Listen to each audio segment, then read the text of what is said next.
Monsieur, allez-y. Merci. Je voudrais savoir s'il y a une problématique spécifique à la France concernant le plurilinguisme. Il faudrait demander ça aux autorités françaises. Et la Au plan, question au plan de... culturel, hein. Ouais, bah, je ne sais pas si c'est à moi de répondre, mais en tous les cas, je voulais... Ça rejoint un peu votre question remarquée par rapport à ce que vient de dire le professeur Agege. On ne peut pas éluder non plus la question de la difficulté du français. C'est vrai qu'on se la pose, on nous la pose.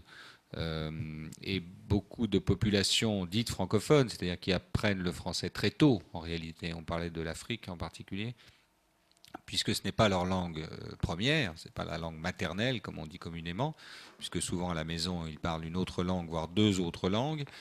Donc ils l'apprennent très tôt, mais ils l'apprennent quand même. Donc la question de la difficulté de la langue se pose. Et on n'a pas, pour l'instant, beaucoup évolué là-dessus. C'est vrai que la norme est fixée et qu'il est souhaitable qu'il y ait une norme parce que sinon on se met à, on a du mal à se comprendre et c'est un cas que peut connaître l'anglais, hein, avec des anglais locaux comme ça.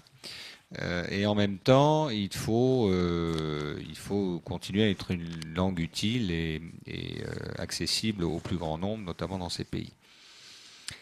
L'un des axes qu'on a retenu, c'est celui de la variété. On parlait de diversité, et la variété des Français aussi, en élargissant un peu le vocabulaire, en fait, plutôt que de le réduire, aux créations langagières qui existent en francophonie, qui sont très nombreuses et qui sont parfois très anciennes, avec ce qu'on appelle le français du Québec, le français du Sénégal, le français de la Côte d'Ivoire. Alors, je pense qu'il faut s'ouvrir à ça, il faut l'accueillir quand c'est possible, le recenser. Il y a beaucoup d'initiatives en la matière, notamment une banque de terminologie pan-francophone, tout en essayant de conserver évidemment un langage commun. C'est un peu l'enjeu, hein.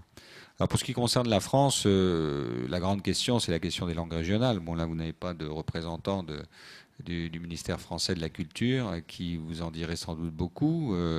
Elle est partie de très loin en termes de reconnaissance de diversité, pour des nécessités de construction d'État que bon, chacun comprend, même s'il ne les approuve pas.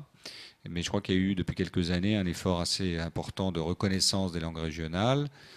Jusqu'où ira-t-elle?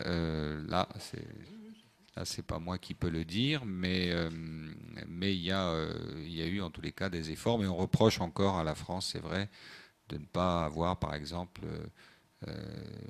ratifié la fameuse convention européenne sur les langues régionales. Bon, là, ça devient une question et politique et nationale, donc c'est pas moi qui peux la traiter. Madame, vous avez le micro. Oui. Vous voulez peut-être revenir sur ce point? Allez-y, monsieur, hein, excusez-moi. Juste Bien un sûr. petit mot. Monsieur Truchot. Un peu critique vis-à-vis de, naturellement, les responsables politiques. Il y a eu, oui, enfin, je ne voudrais pas trop en dire quand même, mais enfin, ça me tient un peu à cœur. Jusqu'à présent, il y a quand même eu une ligne directrice, en tout cas en matière internationale, si ce n'est naturellement en matière interne, puisqu'il y a la question des langues régionales, mais en matière internationale, la ligne directrice, c'était quand même le plurilinguisme, c'est-à-dire la reconnaissance diversifiée des langues. Et d'ailleurs, c'est la politique officielle de la France dans les institutions de l'Union européenne. Et moi, je dois dire que j'ai été assez désagréablement surpris de voir dans un projet de loi du ministère de la ministre, en fait, de l'enseignement supérieur et de la recherche, un article qui autorisait par la loi de pouvoir faire des cours en anglais dans les universités françaises.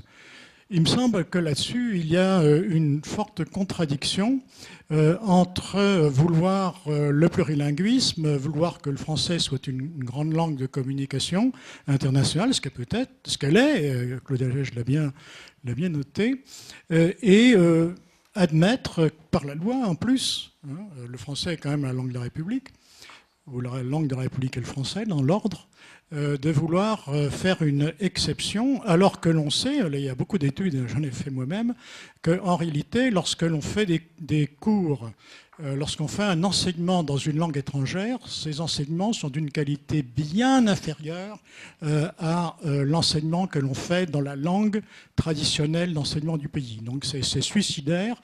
Moi, j'appelle ça se tirer une balle dans le pied.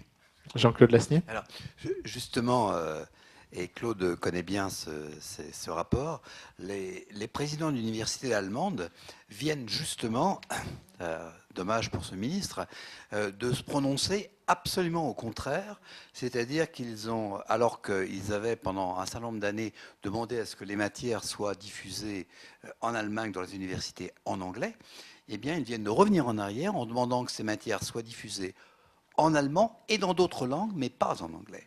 Et c'est l'ensemble des présidents des universités allemandes qui viennent de prononcer cette demande. Et juste pour ajouter, j'ai lu récemment que la Chine enlevait l'anglais des cursus scolaires. Merci de ces informations récentes.